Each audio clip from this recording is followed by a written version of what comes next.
So in previous session, we discussed about the simple linear regression model, in which we say that we have a one dependent, one independent variables. We would like to know the value of expected value of y based on the given a regression. Y equal to beta 0 plus beta 1 x plus epsilon, where beta 0 plus beta 1 x is nothing but systematic part, epsilon is a random part. And we say that epsilon has certain assumptions. Epsilon is normally independently distributed with mean 0 and variance sigma. We have also seen that how to obtain the estimate of the parameters.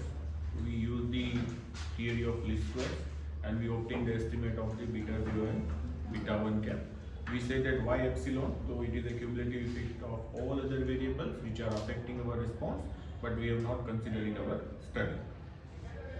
After estimating the model, the next we apply the concept of the goodness of fit criteria. We have seen several goodness of fit criteria like R square, adjusted R square, AIC, BIC, as well as the malocity criteria. Based on that, we will decide whether the model is really good or not. After estimating, after goodness of fit criteria, the next task is that before prediction we wish to verify whether this model is really represent the population scenario or not, and that is how we go for the testing of hypothesis. And in testing of hypothesis we did the two tests. One is the test of simultaneous testing of parameters beta 0 beta 1, that is 0 0, and versus at least one of them is significantly different from 0 using the F test. And based on the p value we have taken the decision. Of course the decision is if the p value corresponding to test statistics is less than or equal to 0.05 or level of significance alpha, we reject the null hypothesis, otherwise accept.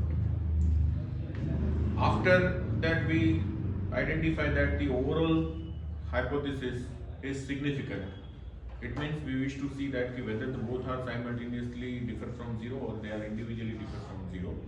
So we apply the concept of a one sample t-test, and based on the one sample t-test we have taken the decision whether the intercept is really needed in the model or regression needed or both the needed.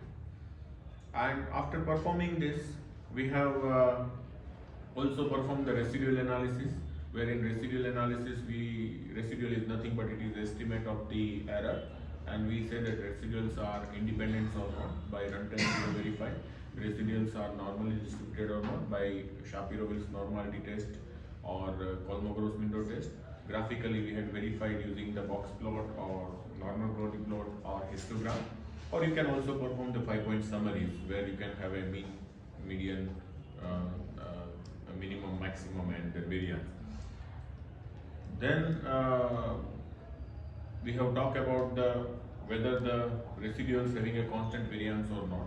So you can find out the residual versus predicted plot, and if you do not get any patterns, if the relation then is scattered around in a scattered plot, then we say that the residuals are independent of yi cap. That means it is independent of a xi. It means that the variance of residuals is constant.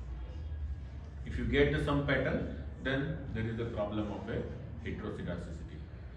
Now, if we have a more than one regression in our models, so as I said that the simple linear regression models is transformed into the multiple linear regression models, and in multiple linear regression models again we have assumption that epsilons are identically distributed normally with mean 0 and constant variance sigma square. x1 x2 xp, suppose we have considered the x1 x2 xk, if we have considered the k parameter, then we say that these x1 x2 xk are independent with the residual or the error term. Further we try to verify whether the x1 x2 xk are orthogonal or independent to each other. So these are the basically assumption on a multiple linear regression. If all the assumptions hold true, you can apply the theory of least squares. First you can write this model into the matrix notation y is equal to x beta plus epsilon, where expectation of epsilon is 0, variance is sigma square in, and epsilon is multivariate normal distribution. Then you can easily obtain the estimate of the parameters beta cap equal to x dash x inverse x dash y. Now because beta cap is uniquely estimable, So it is also unbiased, that we already know that it has a minimum variance based on the concept of a best linear unbiased estimators. And same goodness of fit criteria, whatever we have seen in the simple linear regression models, we will apply. Similarly, same residual analysis that you have performed in the simple linear regression, you can use it for a adequacy of the model. Now the scenario is that you have mentioned that the epsilon having a multivariate normal with mean 0 and constant variance sigma square. Now suppose this variance is not constant, then what happens? Then it is a problem of a heteroskedasticity. Earlier our model is said to be homoscedastic model, and there is a problem of heteroskedasticity. If the heteroskedasticity is there in the model, then what happens? The variance of OLS estimator, we are saying that it is a blue best linear unbiased estimator. Here best is not best. It means the variance is not this small. It is variance is very high compared to when you are finding the variance based on the OLS estimator. So when you know that there is a heteroskedasticity present in the models, and still you are using OLS method to obtain the estimate of parameters, so whatever the variance you obtain for the OLS estimator, it is actually very high. So somehow we are losing the property of the best. Another scenario is that, so in that case, what will you do? So in such setup, suppose you have a two different kind of a model, key variance of the disturbance, that diagonally they are different, but off diagonal they are 0. When off diagonal are 0, it means that the residuals or epsilons are independently distributed. So at that time you can apply the concept of a weighted least square. And in a weight, what you have to do? You have to divide each and every variable.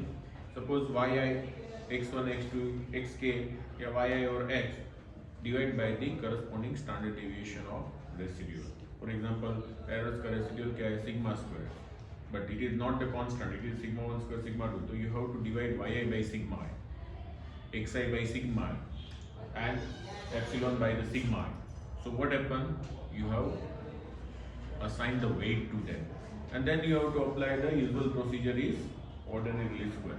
So whenever we are dealing with data handling, if directly weighted least square, if you don't want to apply, so what you just find out perform the least square method. You can have estimate of a sigma I square, divide this sigma I square by the xi, yi, this yi and xi divide by this particularly, and then you can perform the usual regression. It is nothing but it is a weighted least square. So you must have the sigma 1, sigma 2, sigma n information should be with you. Then you can apply the weighted least square. Otherwise you have to estimate. Many times if you are looking for the regression, just particularly quality control, so you are taking the sample of some subgroup, and because it is a sample of subgroup, you can find the mean as well as the variance. So at that time the estimate of this, it is the estimate of the standard deviation for first subgroup, second subgroup. Likewise you have such n subgroups, so you can proceed in that way. Usually heteroskedasticity is identified, it is creating a problem, and therefore you can apply the weighted least squares. Another aspect is that suppose it is saying that the diagonal values are constant. No, diagonal values are also different, and off diagonal values are also non-zero. So it is saying that your data is having a problem of heteroskedasticity because diagonals are vary from observation to observation, as well as the off diagonal values are non-zero related to when you are finding the variance covariance of a disturbance term or the error term. So the model is said to be heteroskedastic as well as the autocorrelated. So whenever this scenario is there, weighted least square is not suitable. One has to go for the generalized least squares. Again, procedure is same. You have to take the inverse of that matrix and you can apply the estimate. And in that setup, the GLS estimator, we call them as the B. It is an x dash omega inverse x inverse x dash omega inverse y. Because here we have assumed that in the model variance of epsilon is sigma square omega. So if you write omega equal to identity, this generalized least square estimate reduced to the OLS estimate. You can see x dash x inverse x dash y. So omega the structure, the form is given to you, and then you have to use it. So whenever there is a presence of a autocorrelation or presence of a heteroskedacity or presence of both, at that time one has to apply the generalized least square, and it is also known as the Aitken estimate because it is given by the Aitken. And as I say that if you reduce, if you substitute the omega as the identity, means they are homoscedastic and they are uncorrelated, so it will reduce to the OLS estimate. GLS is reduced to OLS estimate. Now the question is that how to detect whether there is a presence of a heteroskedacity in my data, because we have already identified OLS is failed when there is a presence of heteroskedacity. So detection is basically based on a two part. One is based on a informal method, and second one is based on formal method. Informal means either you can see the variables and you can have insight, no, there is a chance there may be a variable, but there may be a heteroskedacity based on the name of variable. Or you can make the graph, and based on the graph you can detect. So that is what already I say. If you have a residual versus predicted graph we are making, if there is no pattern, then there is a homoscedastic model. Otherwise, if you find there is a pattern, EI versus YI cap, suppose your data having a this pattern, so it is saying that they are linearly related.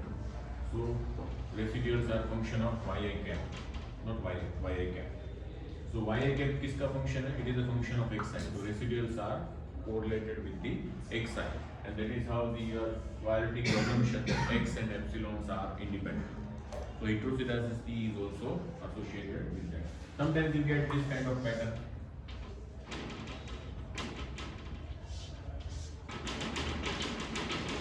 Open funnel.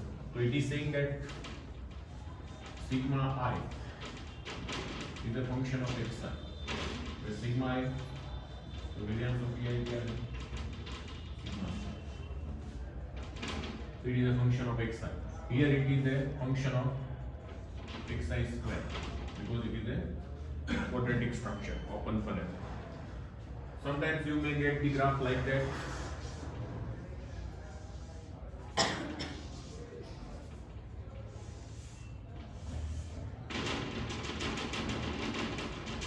So it is saying that it is a non-linearly distributed. So this whole graph is saying that your data is not homoscedastic. There is a problem of a heteroskedacity. Another is the example that you know that the personal consumption expenditure and income, Keynes model. Now, if you look for the variance of a personal consumption expenditure of income, it is very like that.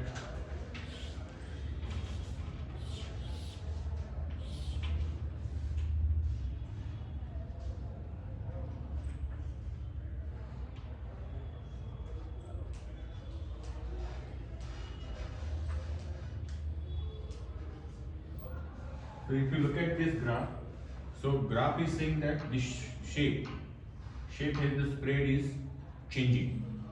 So it is saying that the variance of the consumption expenditure is changing. Here it is a X, that is income, and this is particularly your consumption, and this is nothing but indicating the variance of consumption. So what is saying that the graph is saying that as the income is increasing, the variance of consumption income regression line is also increasing with the income. That means if you look for the lower class people, their consumption variance is more or less same. But if you go to the middle class people, the variance of consumption is increased. Why? Because their income is increased. So their expenditure, their patterns is also changing. And if you go for the higher class, their variance of consumption is also different. So whenever you look at the data, or whenever you look at the variable, nature of variable will give the insight whether there is a problem of heteroskedasticity or not. So हमेशा जब भी आपके पास whenever the data comes, you should always look for the first variable. What the variables are there? Is there any seems logical relationship possible them or not? Like another heteroskedasticity is a problem due to the outlier. Suppose if there are outliers in your data, then you have to handle the problem of a, or you must get the problem of a heteroskedasticity, because one of the point is far away from that. So when there is a kind of a data, you have to make it, but there is a long tail. Then it is saying that there is a tail part is more. It is saying that in a one side there are observations are concentrated. It means it is outlier, rest of the observation. So heteroskedasticity may be the reasons of outlier. You does not require to go for the GLS or weighted least square. Just take care of outlier and then verify whether really the model is homoscedastic or not. If it is homoscedastic, go with the OLS method, otherwise weighted least square or GLS method. These are all about the informal. Either by looking at the nature of variable or by looking at the graph, you can take the decision. What are the formal methods? The formal methods are, one of the method is a park test. So what the park test is that the variance of the disturbance is linearly related with the regression. That is what it is saying. Variance of this is linearly related with this regression. Now how will you verify this? So what happens? You have an estimate of the variance, which is a function of x. Just apply the regression on that. And if the regression coefficient turns out to be significant, it means the variance of disturbance terms and xi are related. And that is what we wish to see, that the park has said that if the regression turns out to be significant, then we say that there is a presence of heteroskedasticity. So when park test is possible, when you know that the variance of disturbance is positively related with the x. Then there is another test called Goldfeld and Quant test. So whether the heteroskedasticity in your data or not. So heteroskedasticity is also one of the feature of a cross-sectional data. There are in time series, there are three types of the data are there. One is in econometrics, time series data, where the data, the observations are measured over a period of time. So these are the time series data. Cross-sectional means at the same point of time you have collected several information from a same respondent. So it is said to be a cross-sectional data. And panel data means the same respondent you are observing over a period of time with the same information. Well, variable remains same, just you are trying to see that whether the income consumption patterns are changing or not. So these are said to be pooled data, or it is sometimes known as the panel data. So panel data is nothing but it is a combination of a time series as well as the cross-sectional data. So heteroskedasticity may be one of the problem of a cross-sectional data. Now again I will come back to that it means that whenever you have a data is with you, so cross-sectional sometimes it is that if you have pulled the data together, for example you are saying that consumption of a male and consumption of female, and if you are pulling together, the variance of consumption of male is differ from the variance of consumption of the female. So it means that when you are pulling the data from across several places, there is a chance heteroskedasticity may present. So with this, what we do in a Goldfeld and Quant test, we arrange the ascending order of any x, and when you arrange the x, corresponding y is also arranged in it. We remove the center observation C. Let us I have n observation, so I will remove the center part C observation. So how many observation in the first part? N minus C by 2. In second part, n minus C by 2. Now this n minus C by 2 I will make a regression, and I will find out the residual sum of square. I will call them as RSS1. Here I have a rest. In the second part I have how many observation? N minus C by 2. And then again I will apply the regression on that, y on x. You have n minus C by 2 observation. So you can get the again residual sum of square. You call them as RSS2. Now what is the degree of freedom? So if there are k parameters, so total observation is n minus c by 2 minus k.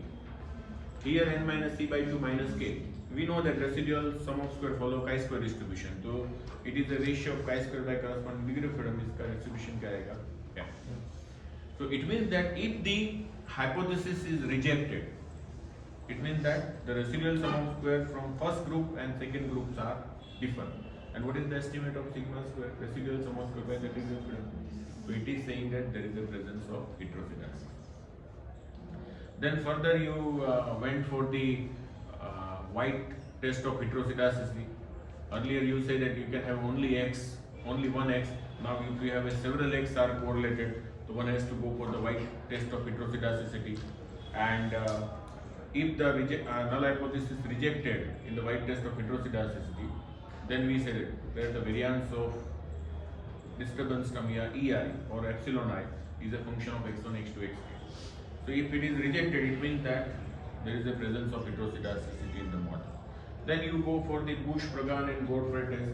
Again, if the hypothesis is rejected in that test, we can say that there is a presence of heteroscedasticity.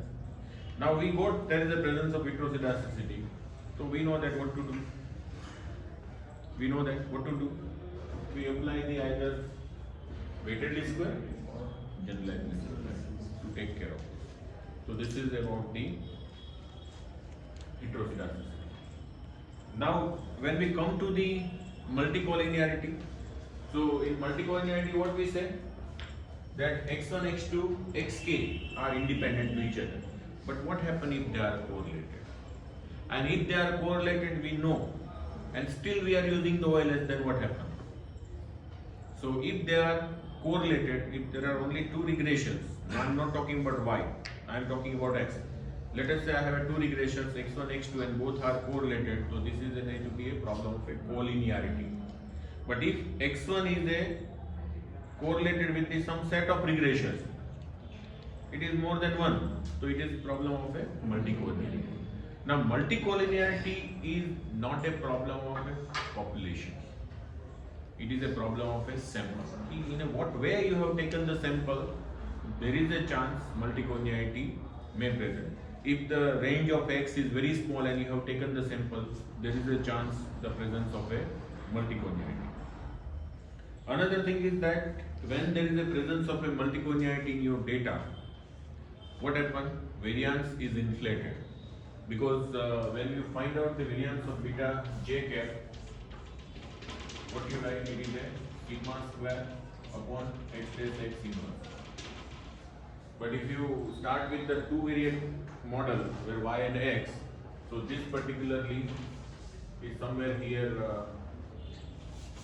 it comes as summation xj square 1 minus rj square. Now rj is what? When you have a regression xj on the rest of the regression and you obtain the regression sum of square. What is the range of regression sum of square? Sorry, r square 0 to 1. Suppose it is a 1, then this becomes infinity.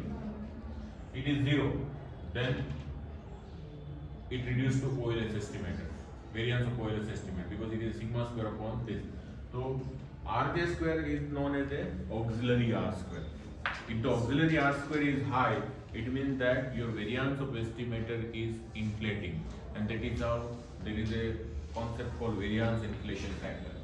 So VIF is nothing but 1 upon 1 minus rj square. Now it means that when there is a presence of a multicollinearity, we observe that the variance of the estimator is inflating, means it becomes very high. We already said that our OLS estimator is a blue, it is the best linear unbiased estimator, it means it has the smallest variance. But now scenario is, it is inflating like anything, so it means that best is not best. So that is how you have to take care of this. So when there is a multicollinearity present in your data, OLS is not a best, and therefore you have to handle this. But multicollinearity is not the problem, because when you take the data, and when you have the different x value, if you are making the correlation, you get the correlation value because it is a mathematical formula. So it is not saying that you will not get the correlation. So what is the problem? The problem is the degree of multiconiarity. So degree may be low, moderate, or maybe high. Low is not a problem, moderate is not a problem, but if it is a high or perfect or extreme multiconiarity, it is a problematic. So multiconiarity is always an inherent part of any data. It is always be there, but you have to see that the degree should not be extreme. Now the scenario is that when we got the information multiconiarity is a troublesome, what we do? We need remedial measures, but how to detect whether the multiconiarity is there in my data or not? So there are simple approaches are there. They all are fixed with rule of thumbs.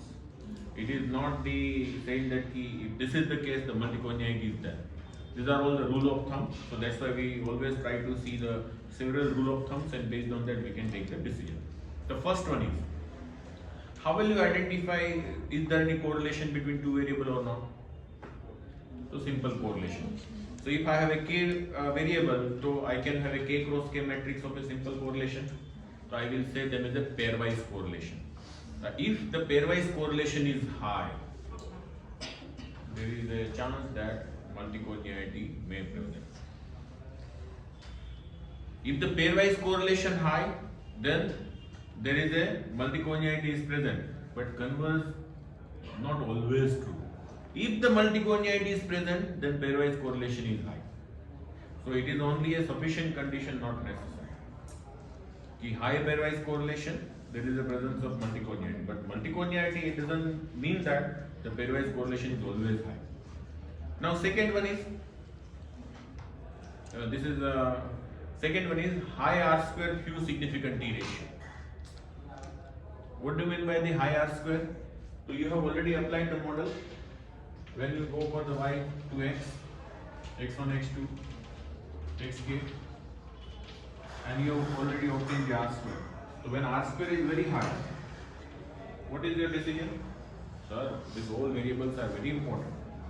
But whenever you are going for individual testing, then you observe that only 1 or 2 x corresponding coefficients are significant. It means that overall R square says that the model is very good, but when you go for the individual testing, it is saying no, there is a problem. Here say that model is good, then individually it should be also showing good, but it is not happening. So it is indicate that there is a may presence of multicorrelation. Again, these are all rules of thumbs. Another say that, so look at the partial correlation. So what is the partial correlation? The correlation between y and x1 when x2 is fixed, y and x2 when rest of the fixed, y and xk when x1, x2, xk minus fixed. So these are the partial correlation. And what we wish that our x should be highly correlated with y, not with the other x. If it is with other x means multiconiarity. But if it should be highly correlated with y means that is what we are interested. We wish to know the y. So which x is very important for us. So you find out the partial correlation, find out their square, and that partial correlation square is less than the overall R squares, something like that. Then it is indicating that there is a presence of a multicollinearity. I think it is like that, either less than or greater than that I have to see. Okay. Then next, what is the best idea? Sir, we find out the variance of beta j cap. So now VIF, so RJ square is high. It means VIF is goes to infinity. So what is the range of VIF? RJ square 0. So VIF is 1. Then and RJ square never to be 0, never to be 1. So it is always greater than 1. So VIF range is 1 to infinity.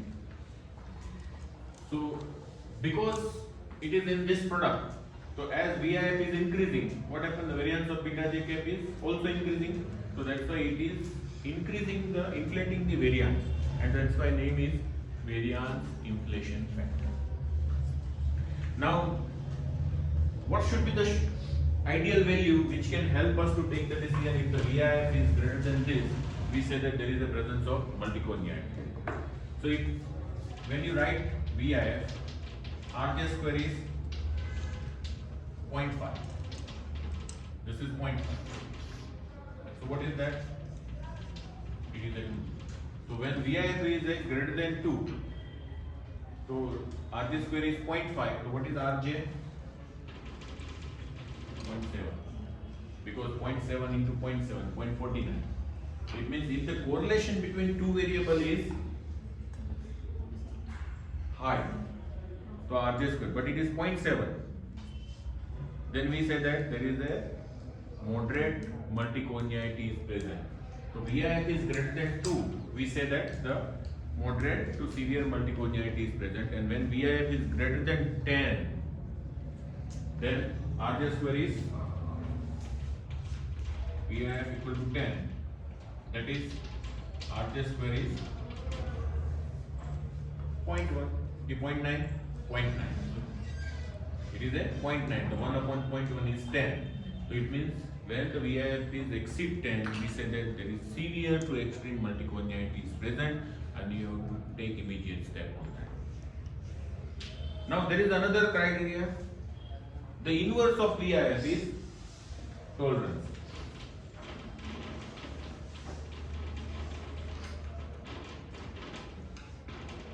So what is VIF? It is a 1 upon 1 minus Ri square or 1 minus Rj square. So tolerance is 1 minus Ri square or Rj square. So if VIF is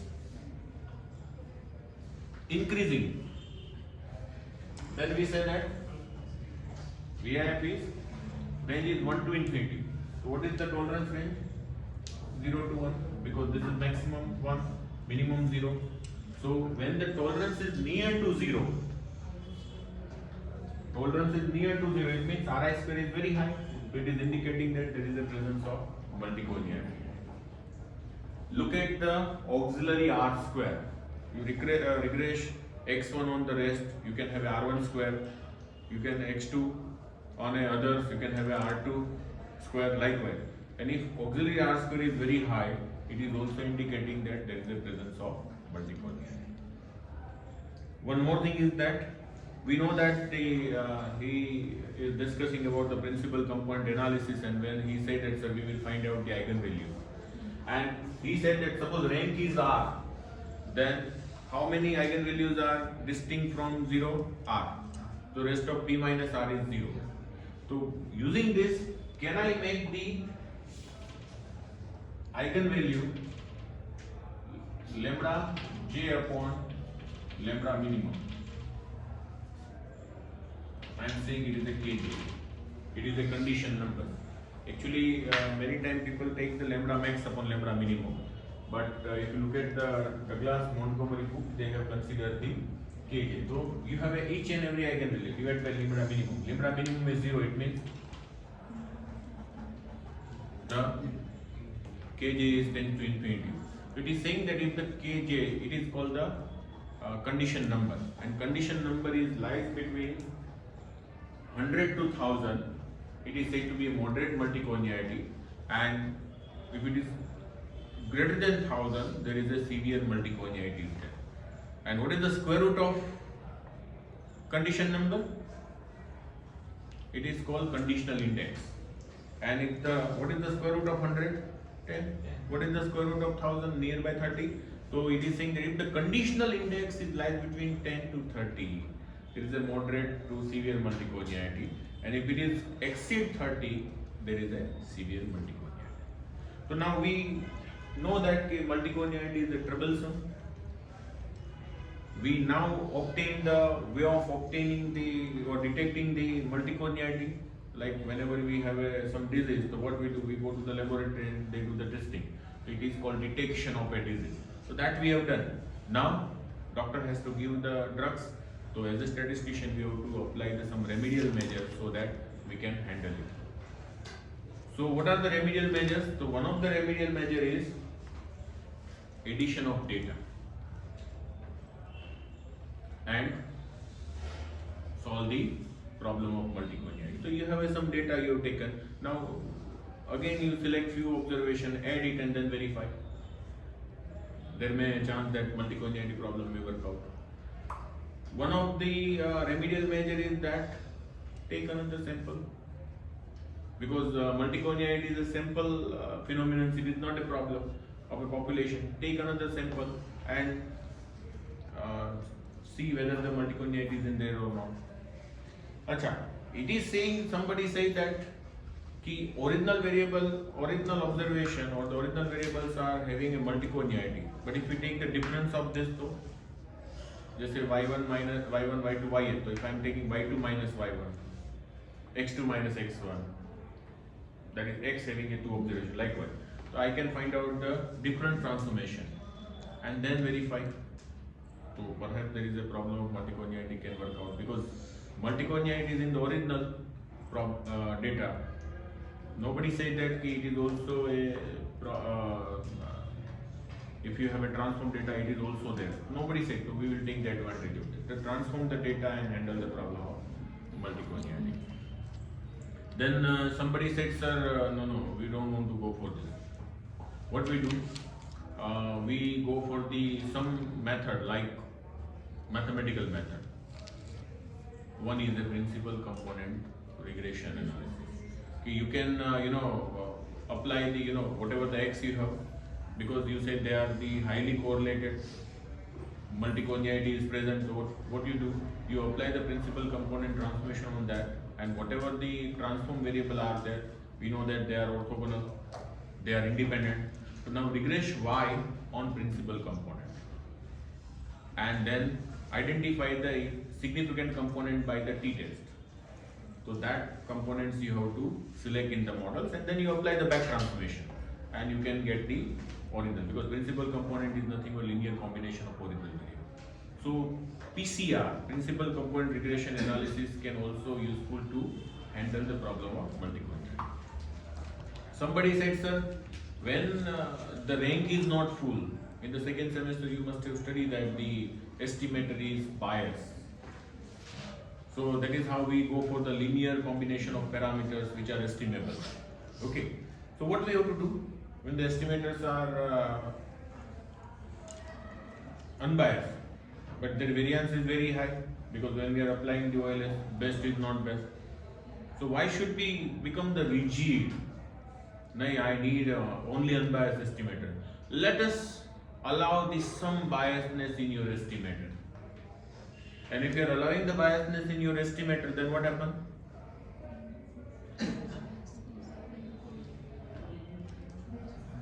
So then when you are allowing the biasness in your estimator, then you have instead of variance, it is a mean square due to errors. So now look at that. Is the mean square due to error is smaller than the variance of OLS estimator? If it is the case, then this bias should be good. So when you allow the bias in the ordinary least square estimator, that estimator becomes the ridge estimator, and this method is known as a ridge regression. So now the scenario is that what should be the suitable value of the biasing coefficient? Suppose you are saying that nu. So what should be that? So you have to make the different combination. You find out the ridge trace, make a plot of ridge trace versus the bias coefficient, and when you see that trace become the constant, then you say that this particular biasing coefficient is suitable, minimum and constant.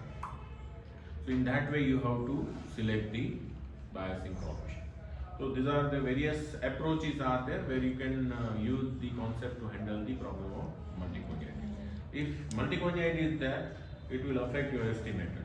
Whether it is a logistic regression, whether it is a binary logistic, multinomial logistic, whether it is a simple linear regression, non-linear regression, Cox proportional regression, everywhere if you go, wherever there is a multiconiarity among X is observed, it is affecting the estimate of the parameters. So always try to handle the problem of multiconiarity by, in a such case, you can apply the principal component transformation and then you can proceed.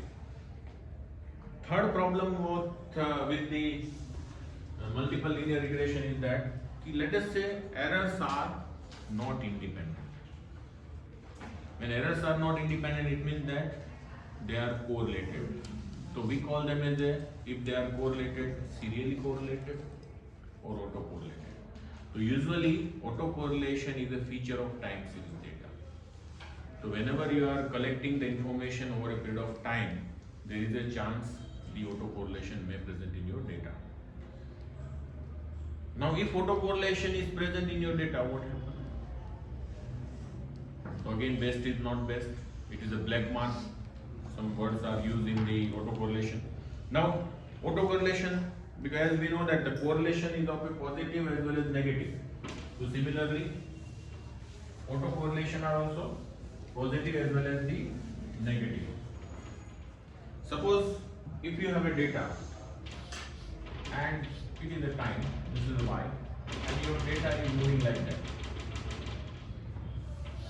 This is y. This is t, this is y. So what is the correlation here? What is this? Negative. Both are positive. So there is a difference between the usual correlation and autocorrelation. In usual correlation, when you say that as the t is increasing time, the y is decreasing, then you say that sir there is a negative. No, it is also a positive correlation. But when your time series data, if you have plot like that and zigzag pattern is there, then it is saying that there is a negative autocorrelation among the data. So now autocorrelation is a problematic. So how will you take care? So one of the method is a generalized least square method. As I said, that if the diagonal values are constant or diagonals are different, you can apply the DLS estimation method. But how will you detect whether the autocorrelation is present in there? Because autocorrelation is usually a slow movement of time series. When the time series or the data is moving slowly with time, it means there is a autocorrelation is just slowly moving. Like if you can connect the point. So sluggishness in the time series, slowly movement in the time series, it is indicating that there is a autocorrelation is there. Now how to detect the autocorrelation? So you look at the graph and you can take the decision. Somebody said that no sir, look at the graph of ACF and TSCF. You have to find out the correlation with the time. So this is the plot of ACF. There is a dendrogram.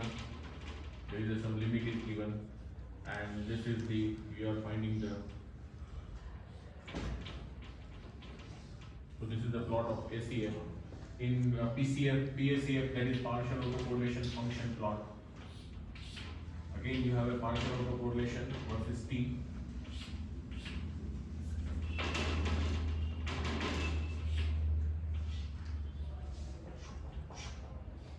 So this is the plot of a partial autocorrelation function, and if the peak is outside of the particular 95% correlation, then we say that there is the presence of autocorrelation.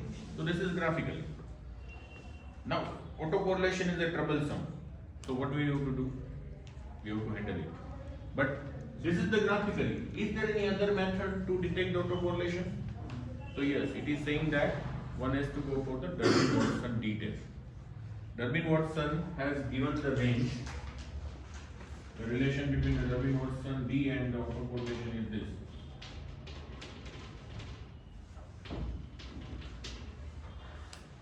If rho equal to 0 means D equal to 2. Rho equal to 1, D equal to 0. Rho equal to -1, D equal to 4. So D is lies between 0 to 4. If D is near to 4, there is a negative autocorrelation. D is near to 0, it means there is a positive autocorrelation. And D is near to 2, there is a negative, there is no correlation, autocorrelation. But again, Durbin has some inconclusive regions are there. That's why you have to use the Durbin bound, DL and DU, and based on that you have to take the decision. So if the Durbin-Watson turns out to be a significant, if the D is near to 0, it is indicating that there is a presence of autocorrelation in your data. This is detection is done. Then somebody said, I don't want to go for Durbin-Watson.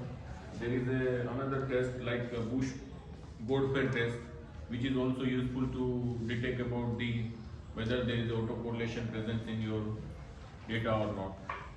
There are some more tests are available. Even when you talk about the non-stationary test, these are all autocorrelation and everything we are talking in regression. When you talk about time series, it is again different thing, because time series you have only one series, and when you can talk about the whether the ADF test, augmented reticular test, then you can take the decision. We are not going on that. We are working on this. So once it has been, and there is a Neman test is also there. I forgot the name. So that test is also detecting whether there is a presence of autocorrelation in the data. Once the autocorrelation is there, you require the remedial measure. So it is saying that if the original observation has the autocorrelation, whether the difference has the autocorrelation, nobody said. So let us try. So difference transformation sometimes work to handle the problem of autocorrelation. If you use the difference transformation like that, suppose when you say that my model is this beta 0 plus beta 1 xt plus ut is a disturbance term. So ut equal to, if you write rho ut minus 1 plus epsilon t, it means that disturbance is current disturbance is a function of previous disturbance. If you take the rho equal to 1, then ut minus 1 is become epsilon t. So epsilon t is said to be white noise. It means their mean is 0, they are independent and having a constant value. But if you are writing the ut minus rho ut minus 1, it is epsilon t. So if rho is not equal to 1, then this particular transformation is known as a general difference transformation. So you are losing one observation. So instead of n observation, now you have a n minus 1 observation. Okay. But now the scenario is that how to estimate the rho. So there are two cases, when the rho is known and rho is unknown. If rho is known, so you can write the matrix omega matrix, which is a function of a, when you have a autoregressive of order 1, then omega has this form. 1 rho rho. Rho 1, rho 2, rho raised to n. Then rho 1, rho raised to n minus 2, rho raised to n minus 1, rho raised to n minus 2. So this is nothing but correlation between the, these are u1, u2, un. These are u1, u2, un, disturbance term. So correlation between u1 and un is rho raised to n minus 1. u1 and u3 is rho square. Second order correlation, third order correlation, likewise, n minus 1th order correlation, because it's a u1 and un. So there is a difference of leg n minus 1. So if it is autoregressive of order leg 1, then you can have omega matrix. These are said to be a AR1 model, autoregressive of order 1. Okay. So you can have a omega if you know the value of rho. This is that. Use the earlier written the beta cap equal to x dash omega inverse x dash omega inverse y. The estimators you obtain, there is no problem. It has handled the problem of autocorrelation. But if rho is unknown, then you have to estimate it. How to estimate? So you know this. So can you write rho cap equal to d by 2? 1 plus d by 2 or 1 minus? 1 minus d by 2. Is it? D by 2. Then rho cap in d by this side. So if you know the Durbin-Watson value, run this regression, find out the Durbin value, and you can obtain the estimate. Now, but this rho estimate is obtained. Is it a first round estimate or not? If the data is not normal, then what happens? These are all the scenarios. That is how the Durbin-Watson to you go with the Neman some test, and then you have some problem. Then you can go for the Bruch-Godfrey test, BG test. So this is where you can estimate. Another way is that, sir, I first run the OLS regression. I will find out the estimate of UT and just run the UT on the UT minus 1. I can get the first rho cap. Then I will verify it.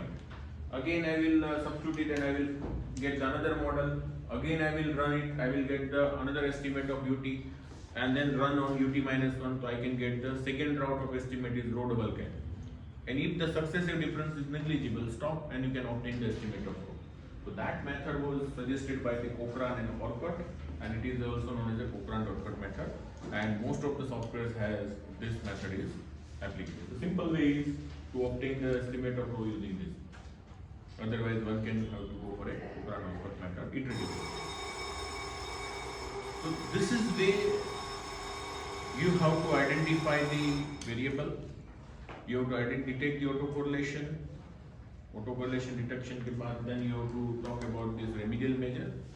Otherwise, general remedial measures is a generalized least squares manner. So this is the three things we have seen. Any questions in that?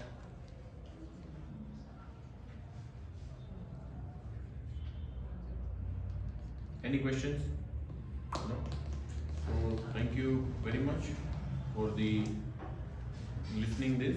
But if you have any query, just read the good book. Is a generalized, the Introduction to Econometrics Analysis by the Damodar Gujarati. It is very nicely written, and you can use this book.